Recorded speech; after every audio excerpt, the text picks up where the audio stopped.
Well, good afternoon, everybody, and thank you very much for coming to hear about a topic that I'm quite passionate about. I'm sure a lot of else of you in the room are as well.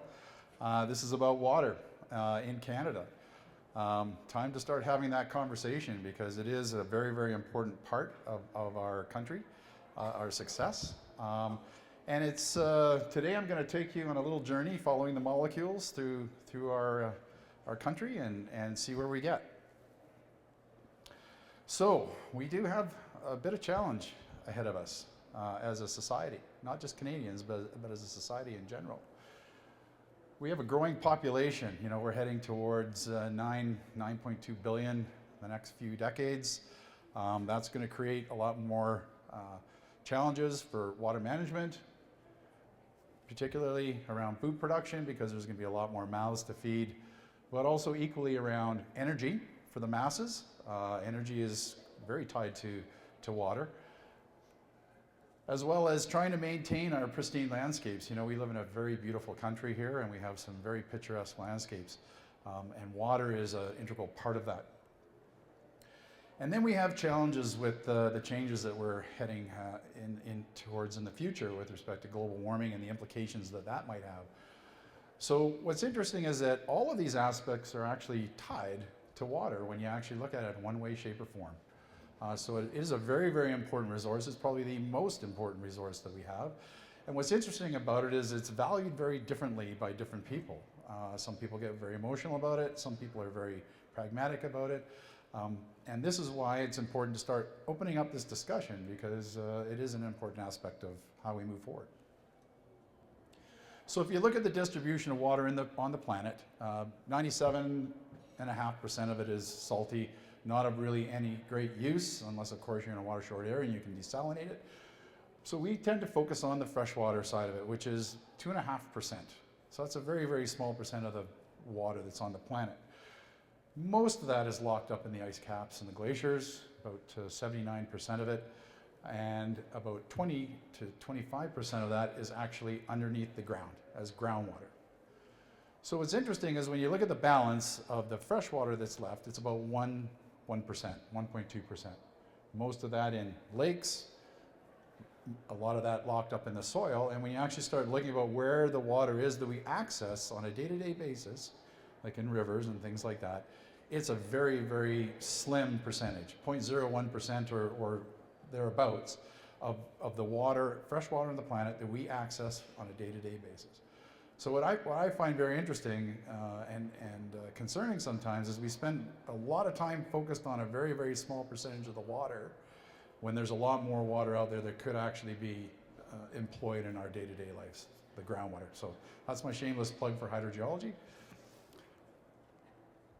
So Canada in context to the world, we have 20% of the world's freshwater resources. So about 7% of that is considered renewable. But 20%, we have 0.5% of the world's population. So you can kind of see where I'm going here. We're one of the water lucky nations. But the challenge that we face is most of this water is located where the people aren't. So when you think about it, most of the population of Canada lives probably within a couple hundred kilometers of the border with the United States.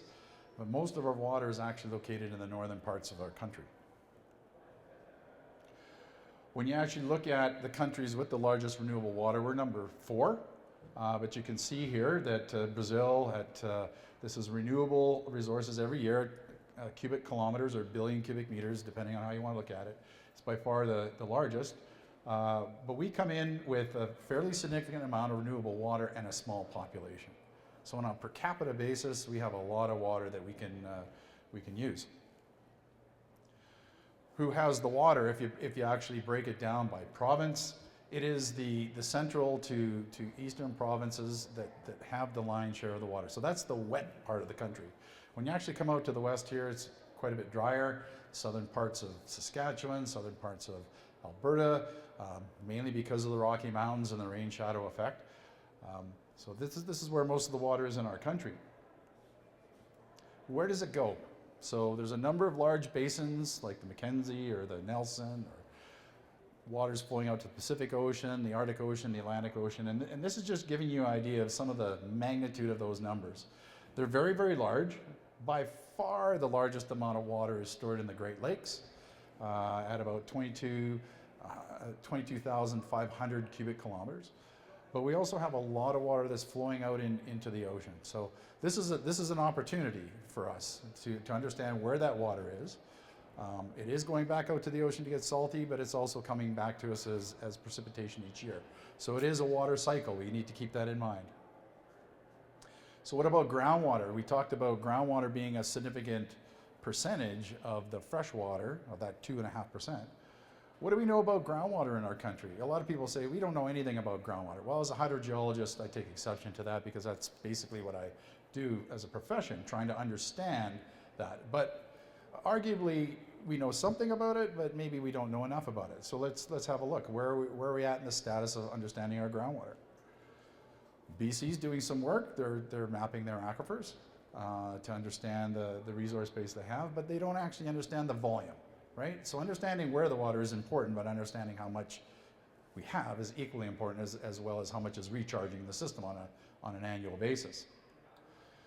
I think in Alberta we're in a little bit better shape. I had the opportunity to be involved in a project with, at the time, the Alberta Water Research Institute, which was then absorbed by Alberta Innovates, doing a project looking at the groundwater of Alberta and actually doing an inventory. So looking at what types of aquifers we have and how much water's in them on an estimate. This hasn't been done before, so it was just kind of the first shot at it. Looking at our near surface sands and gravels, these sand and gravel deposits within maybe 10 meters of surface, came up with a number of about 36 cubic kilometers. We also have a number of buried channels in this province, either pre-glacial or laid down by the glaciers when they were rolling across the countryside here. About 135 cubic kilometers of water in those deposits. And finally, we have the bedrock aquifers. The big one out in this part of the country is the Pascapoo Formation. About 70,000 water wells are completed within that. People rely on it on a day-to-day basis. By far, the lion's share of the groundwater is in the bedrock. And when I'm talking about groundwater, I'm not talking about all the groundwater. I'm talking about the usable groundwater, or what we consider to be fresh groundwater, and not the saline groundwater. So this is only a percentage, maybe about 6% of what is actually there as groundwater. If we go to Saskatchewan, they've mapped a lot of their aquifers, but again, the volumes are unknown. They haven't done the complete inventory yet. We go to Manitoba, again, a lot of work being done by the geological surveys in these provinces, but accounting of the water is not there. Same thing with Ontario. Because Ontario, a large part of that is shield, that's a little bit challenging as far as water is concerned, because it's not very porous rock, so you're dealing with fractures. Quebec, again, mostly in the St. Lawrence Seaway area. You get out to Nova Scotia and New Brunswick, and again, but I think the story here is that we don't actually really know how much groundwater we have as an inventory. We know it's there. We've mapped it to some degree. I think we need to take it to the next step. So how many people are actually reliant on groundwater? Well, you can see here in the dark blue colors, like in Quebec and Ontario, parts of the western provinces can be very reliant on groundwater. Upwards of 50% or more of the people that populate those parts of our country are actually reliant on groundwater for their day-to-day needs. If we now look at the split between surface water and groundwater, we can actually see in the light blue is the surface water, and the darker blue is the groundwater. By far, surface water provides the lion's share of our day-to-day needs of water in this country. But that's not to say that groundwater isn't important, because it does factor in quite considerably in some provinces. For example, PEI is 100% reliant on groundwater. If you come out to Alberta, it's about 23%. So that's about 980,000 people in this province of Alberta are reliant on groundwater as a supply source. So pretty important. How do we compare in general? Pretty poorly, actually, as a country. We may have a lot of water, but we also use a lot of water. Based on this work, there's only one country that uses a bit more water than us, and that's the United States. So we've got a long way that we can go towards conservation and efficiency, and actually using doing more with water and using less. What are we using it for? Well, this is how the water, how it drives our economy. We see that manufacturing and thermoelectric power generation are by far the largest users of water in our country. And thermoelectric power by far, 66% of the water that's pumped out of our aquifers or our surface water supplies go to cooling equipment and supporting that thermal power generation activity. We also see agriculture, irrigation is about 4%. We see oil and gas at about 0.5%. So you can see that some industries don't actually use a lot of water and some actually do. So it's important to keep that in perspective. Where is this water going to support our economic activity? But there is a difference between water use and water consumption. So for example, if I take water out of an aquifer, out of a river, and I pump it into the ground, let's say, to bring oil to surface, I've consumed that water because that water is not going back from where it came from. So it's considered consumed. Equally, if I were to take that water and irrigate some crops and that water evaporates and heads off to Saskatchewan, that's consumed. So that's considered consumed water. It's not always return flow. Some of it is lost and moves on from the system.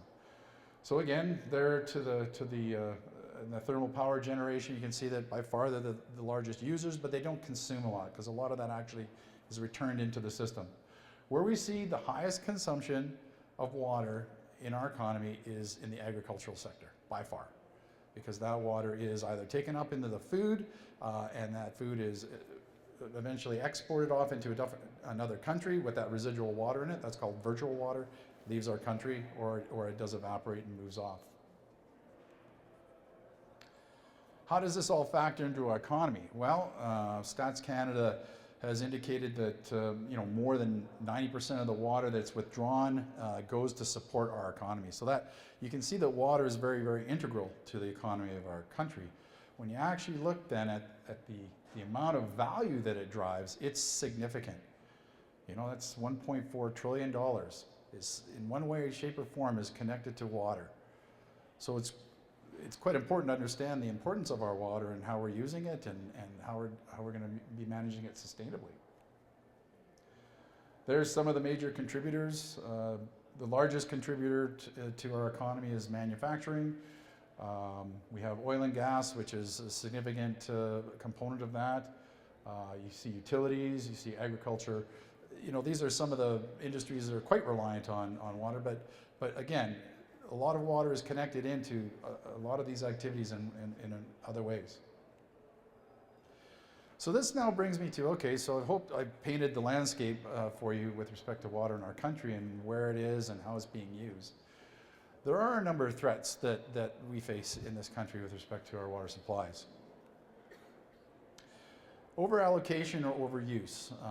This is a problem, and it does come down to really understanding how we're doing the inventory of our water and how we're allocating it out to people to be used. And this image is just showing the country, and the colors in red and orange are showing where rivers have been allocated upwards of 20% to 40% or more of their natural flow. That's considered under threat. There's still water in the system, but that's a significant amount that's coming out. And you can see where it's happening. It's happening in the irrigated part of our country. So we are taking a lot of that water and we're irrigating our landscapes and growing food for hungry people, which is important. We're also seeing it in and around the Toronto and the Niagara Peninsula area. A lot more agriculture there as well. So I think the other threat is underpricing. So what we see here is a chart of water pricing with the purchasing power parity on the top scale, and on the bottom scale we see consumptions in liters per person per day. I think what's important is if you look at Canada, one of the largest consumers of water, paying the least amount of money to get access to that water. When you actually look at countries like Germany that are paying a lot for their water, to access to their water, they're using the least amount. So you can see that there's some behavior management opportunities around this. They're going in opposite directions, which is not a good thing. We also have transboundary pressures, not only internally within our country, between the provinces, but also with our neighbors to the south.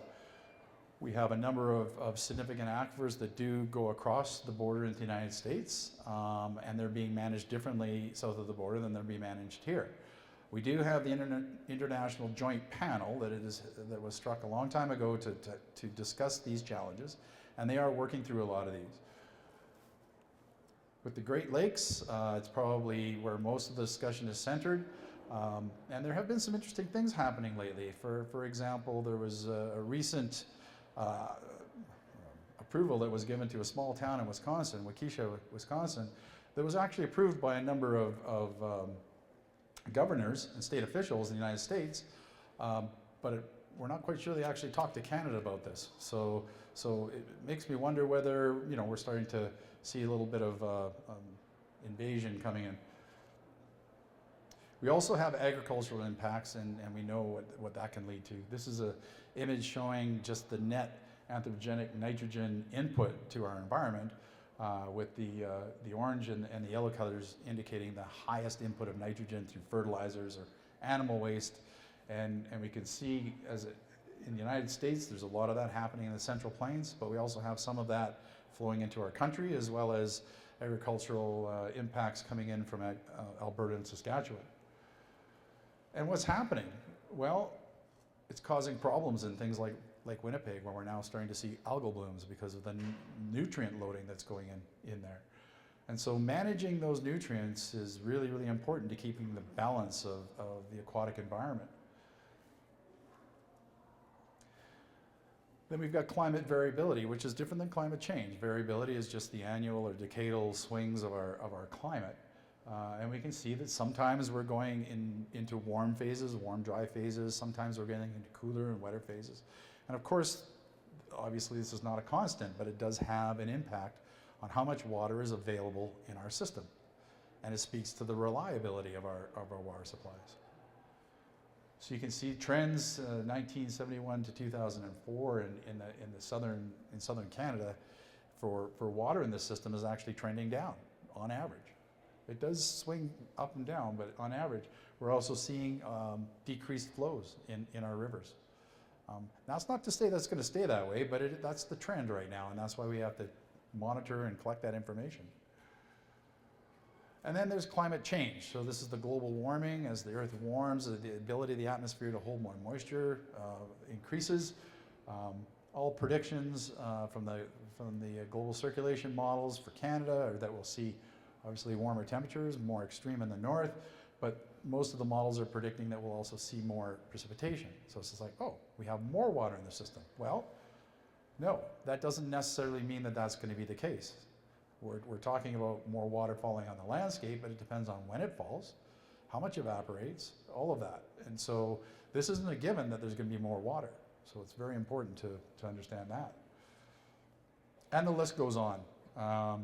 For example, we don't have a complete and coordinated inventory of water resources. I think I pointed that out earlier, and that's mostly lacking in our groundwater. Improper and inaccurate accounting. This includes virtual water trade, like how much water is leaving our country and in goods and services and going to other countries, because they don't have to use their water then to do those goods and services. So we are trading virtual water with a lot of countries in the world. Limited coordination of monitoring, in order to detect change, looking at trends, and if we're heading in a direction and a rate we don't want to go, we have a way of managing our way out of that. If you're not monitoring, if you're not looking at it, you can't manage it. Lack of sustained funding to support these monitoring networks or these management efforts that we need to employ to ensure that we have a sustainable future around water. Limited awareness and literacy, which is hampering mature decisions around how we want to invest our water and how we understand the trade-offs to the environment and the society that we live in. And above all, I think we have no national water strategy, and I think that is a significant shortcoming in this country. I know that people have been talking about it, but it really hasn't materialized.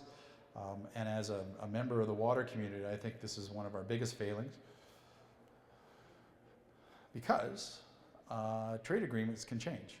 Now, under the North American Free Trade Agreement, water is not part of that. But trade agreements do change, as I said.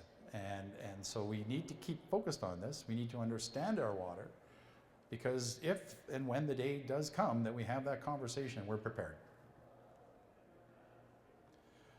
So what does the possible future look like? Well, we're seeing increased competition for supplies within sectors and between countries, as you read in the news. So this is disputes, more interventions, business interruption, which equates to loss of revenue, increased regulatory scrutiny and public concern, which can lead to project delays or civil unrest, as we've seen in some cases. Unacceptable changes to our environment, you know, a degradation of the aesthetics or habitat that we want to protect, or just the recreational opportunities. So, it's not all doom and gloom. I think there's some things that we can do to work our way through these challenges. First of all, I think it's important to understand that availability of water is not the same as reliability. Availability is how much do I have at any given time. Reliability is it going to be there when I need it, of the quantity and quality that I need. Being systematic. I know this kind of looks like a scary diagram, but it's just meant to show that there are a number of steps. These complicated challenges can be addressed by taking a stepwise approach. Setting your goals and objectives, doing a proper inventory and gap analysis, looking at the system dynamics, the supply and demand and some of the external forcings, doing your risk analysis, impact forecasting and feeding that information back in, looking at integrated monitoring, and then developing management strategies to support your goals and objectives. Being holistic in your approach, looking at source water protection, looking at system interaction, supply management, demand management, recycle and reuse treatment, master planning, which is great strategy, and partners and collaboration. I think fighting the status quo, because the status quo's got us to here, and really we need to take it to the next level.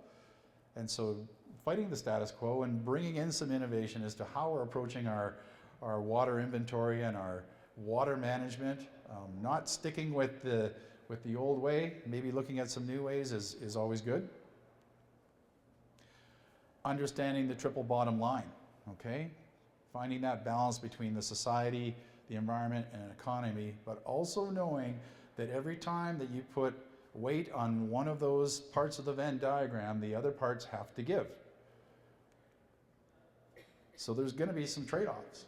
And if we're going to make some trade-offs to either our society or our environment or our economy, we need to do it with full knowledge and understanding of what those trade-offs mean, and try to take emotion out of it if we can. I mean, I know water is a very emotional thing, but we need to be mature about it if we're going to move forward. So how do we secure Canada's water future? Arguably, we need to understand it, right? This speaks to awareness of our water supplies, how they manifest themselves in our society and our economy and our environment, and increasing our literacy around water. We need to value it properly, not just economically, so we need to balance that, but that comes with intelligence around our water. We need to make the right decisions about how we want to invest it, how we want to invest our molecules. That's maturity. We need to develop strategies, obviously, to respond to change. That's adaptation, and as a species, we've demonstrated our ability to do that on this planet. Because in the end, we all play a role in the water game in Canada. So the question is, are you ready? Thank you.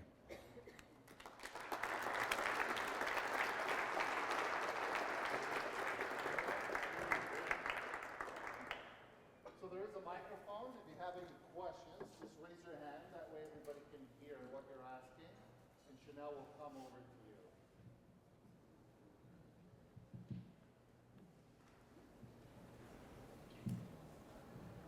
Hi. You mentioned the water tax in Germany being effective at getting people to be mindful about their water usage. And so I'm wondering if there's any talk in Canada about adopting a water tax, kind of where that conversation is, and if we were going to go down that road, who would we be looking to as examples, and where has it gone right, where has it gone wrong, what would it look like in Canada?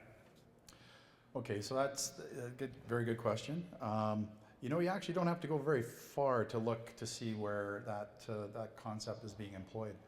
British Columbia actually brought in a levy, or a water rental, as they call it. I mean, there's a lot of semantics around these names, but they've brought in a water charge for various uses.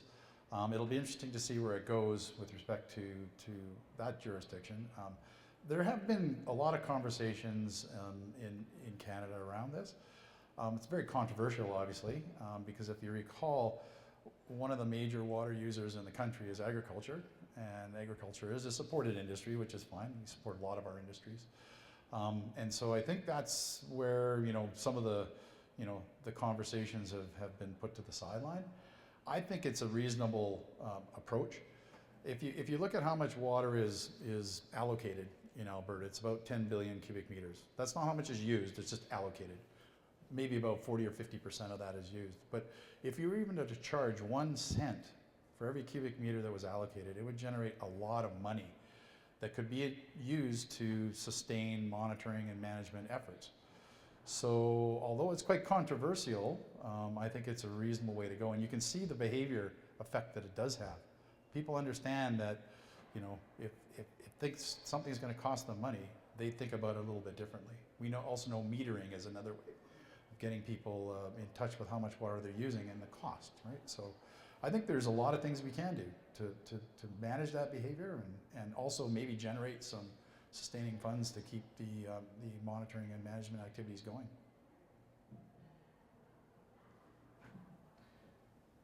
John, this is a very insightful presentation, and I'll definitely get a copy of it. But there was a very interesting story in the Globe and Mail, I think it was a weekend ago, about the Columbia River.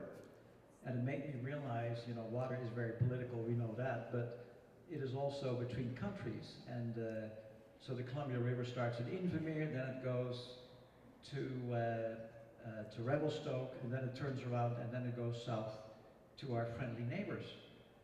And wouldn't you know it, the Americans have built 12 hydro dams on the US side, which provide 50% of the hydro electricity that's generated in the USA.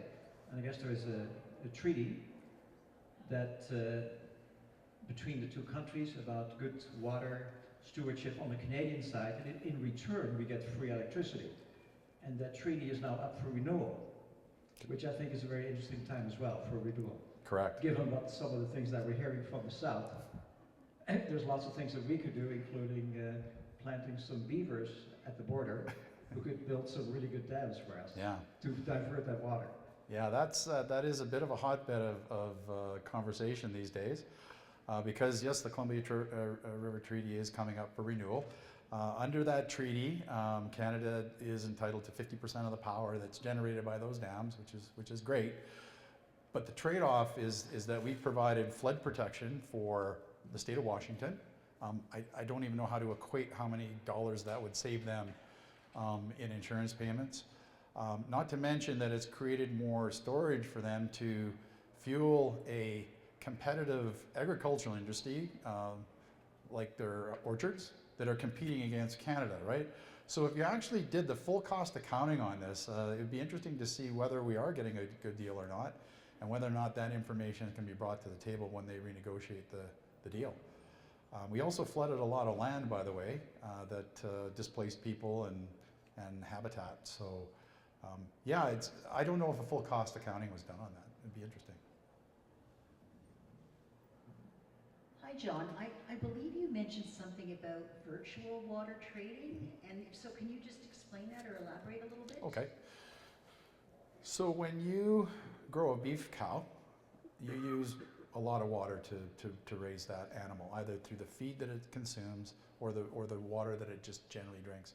I think I've seen estimates up to 17,000 liters go into a beef cow to raise it. So when that cow is slaughtered and that meat is transported to, let's say, the United States or Japan or wherever it ends up going, that's virtual water that country did not have to use. So they didn't have to use that 17,000 liters in their own country. It was used in Canada, and it's transported out of Canada in that beef cow. Same thing goes with crops, you know, things like that. Residual moisture in the crops, transported out of the country. So there is a whole thing, if you follow some of this conversation in the water world around blue water and green water, fossil water and virtual water and all of these things. It's interesting how much water actually moves around in goods and services across the globe here. So if we're going to have a conversation about water being transported or traded between countries, I think that's fair to bring that into the conversation. We're already sending water out of our country. And then we'll come over here and here. I've seen that. Thank you. With regards to water and trade, Peter Lougheed said that the future of Alberta would be fresh water beyond the hydrocarbons, and I think we're starting to see that. In that context, the statement by the CEO of Nestle that fresh water was not a human right and the privatization of water is a concern. What's your view in terms of the role of government in managing water being too important for the private sector? And your thoughts on that in the national water strategy? Is there a role for the private sector, or is this too important for profit? I think that the danger in the whole conversation is the commoditization of an important resource, and I agree it is a basic human right to water, but our society is also demanding a lot of things that rely on the use of that water to generate those goods and services. So I think the real challenge is not so much with the, you know, what side you're arguing for. I think it's how the public in general understands how this influences their lives, and making informed decisions about how we're going to use that water is important, right? And you can do that through your vote, obviously, but we really need to take it to the next level in that conversation. I think we're beginning, because we're now starting to see that it is showing up more and more in social media and the media in general. So it's encouraging that we're heading in a positive direction. David, and then we'll come back to you, sir. I wonder if you could elaborate about what is happening in Canada. I know that there are a lot of provincial government regulations regarding water, et cetera, but when you talk about a national water strategy, are we moving in that direction? And can you talk about, you know, different committees or whatever, who's responsible federally, like for all the cumulative effects and cross-border and that sort of thing? So nationally, I know there have been some conversations around water. The National Roundtable was addressing that, but that was wrapped up. And to my knowledge, and maybe Kim might be able to comment a little bit further on this as a sidebar, to my knowledge, there isn't a robust conversation happening around a water strategy for our country. Because the provinces are responsible for managing the resources provincially, this is where we get a patchwork of different approaches to water management. Now, most provinces do realize that there needs to be management plans in place. And you are seeing that we are heading down the road towards maybe getting a bit more understanding around the inventory. But again, just going back to my previous comment, I mean, we still have a ways to go on that. And the coordination of that is key. And I see a national water strategy as a way to coordinate all efforts throughout the country to understand on a common level what we're dealing with. Because the day may come where we have to actually unite around one of our most important resources. It's not a far stretch. So we're gonna let Kim comment, and then we'll go to you, David. So the last time that I personally saw a national water strategy being discussed was Jim Prentice when he was the Minister of Environment. And since then, I don't believe that there's been a position, I haven't seen one circulated to the water community. There have been some discussions, Canadian Academies has done a couple of expert panel reports, water and agriculture that I was involved in. So you see sort of sectoral discussions about water in various industries, but as an overall water strategy, I haven't seen that since then. And the biggest issue is the one that John, my impression is the biggest issue is the one John mentioned, and that is that the rights, it's viewed as a resource, and the rights to resources was handed to the provinces and it's provincial jurisdiction. So it's in my opinion now, those are all facts. The opinion would be provincially, this is going to be a very difficult thing for the provinces to give up because they feel about it the same way as they do the oil and gas resources. That's just an opinion, but that's why I'm not as confident or optimistic that there will be a national water strategy, maybe a national energy strategy before that, and good luck with that one too. So I know Maureen wants to talk now.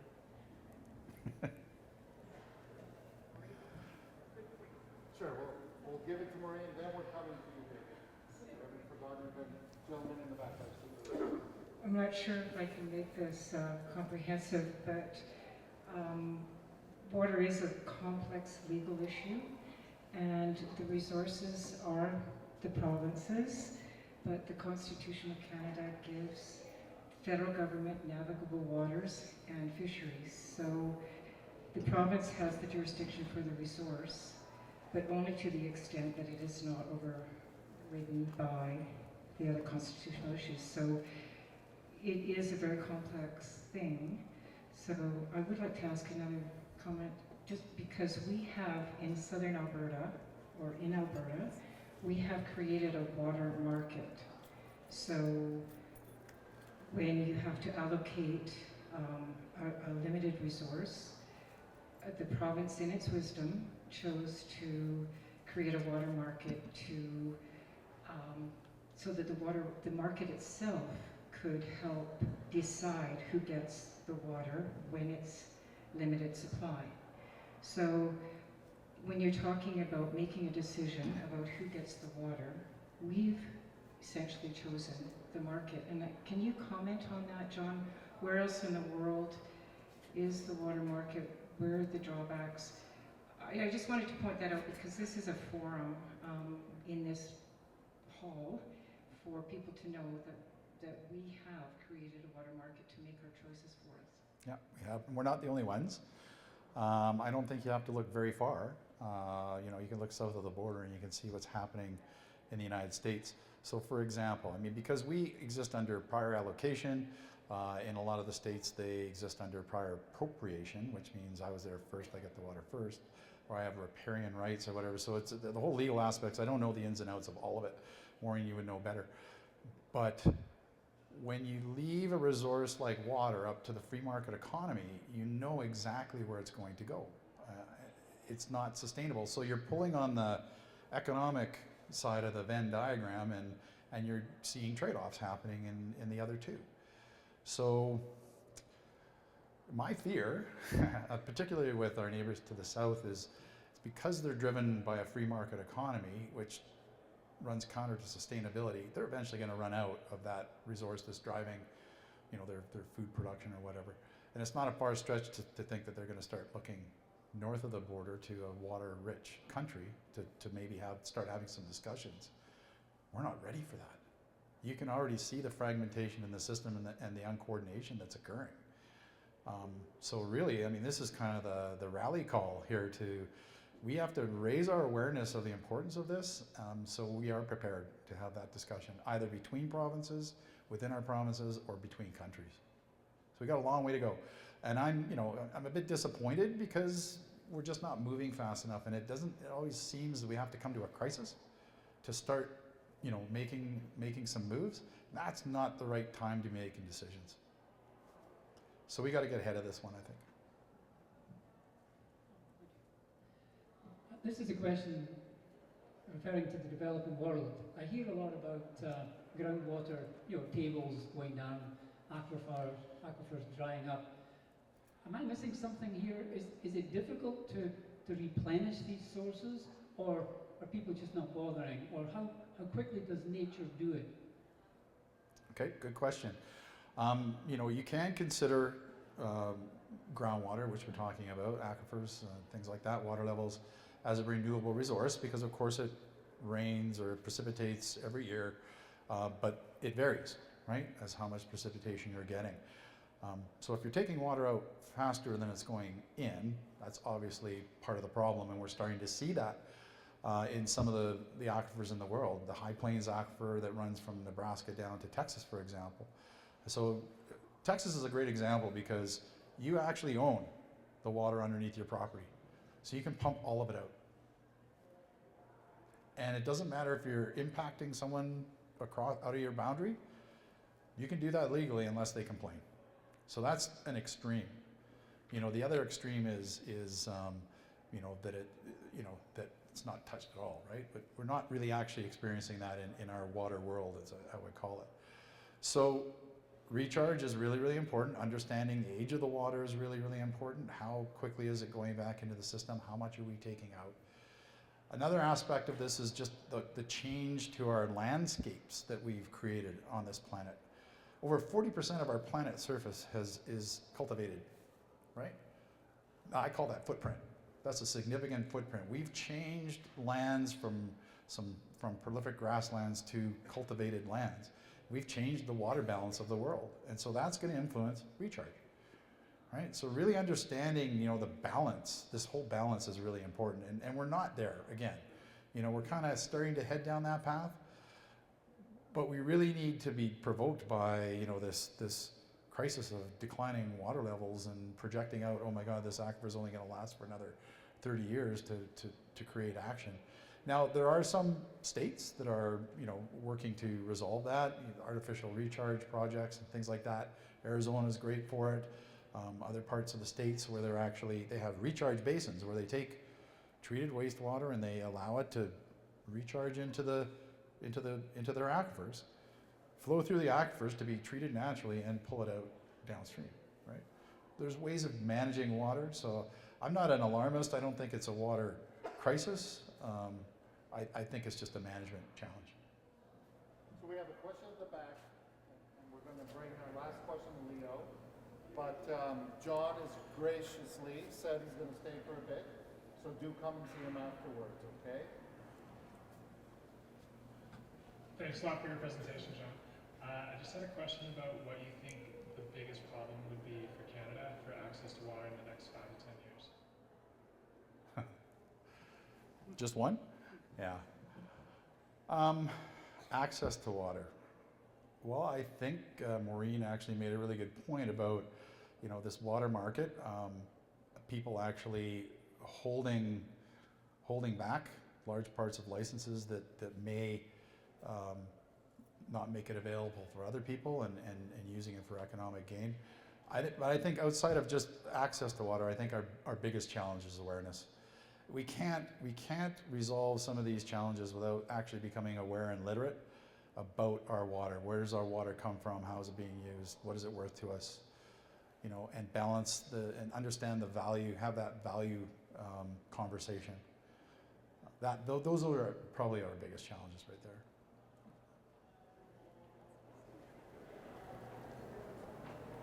Municipal wastewater plants, I understand, do a pretty good job before they turn the water back into the environment. But what I understand they're not equipped to do is to remove the pharmaceuticals that people take and pass through their bodies and into the wastewater system. Correct. How serious a problem is that, and what is being done to take those various traces of pharmaceuticals out of the wastewater discharges? I guess it depends on who you talk to. If you talk to a wastewater treatment plant person, they'll say, you know, they've got top technology that can work to address these. If you talk to, you know, an environmental protectionist, they'll say they're not doing enough. So really at the end of the day, it really comes down to a technological solution. I think we're going to continue to use personal care products as we evolve as a society. I think if we become aware of what some of those ramifications are, like the microbeads issue and things like that. I actually read a very disturbing article today about persistent organic pollutants that are being detected at the bottom of the Mariana Trench.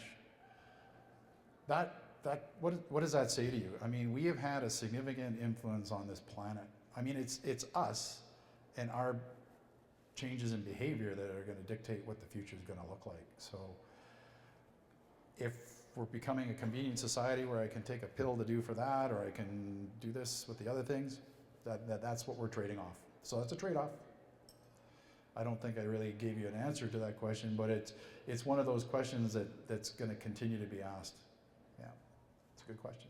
Well, with that, thank you, John. Please join me in thanking John. Thank you very much. It's a small token of appreciation. Thank you. So John said he can stay here tonight as long as you want. So just come up and talk to him some more with your poignant questions. Great interaction today. Thank you for making this a forum of dissemination and interaction of ideas.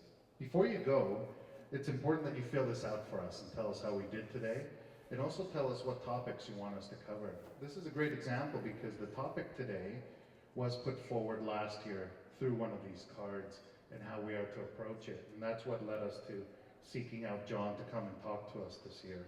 So we do pay attention when you give us topics to think about. Lastly, I want to thank Conoco for their support in putting this on for us. Thank John once again and the staff here, and Chanel, who always helps us, and I always forget to mention her, so sorry, Chanel. So thank you for coming today. Drive safe, and we hope to see you at our next one, next month. It will be a sit-down discussion with Actia, the Alberta Clean Tech Innovation Association that's looking to ramp up here in Alberta. So we hope you'll join us for that. Thanks and have a good night.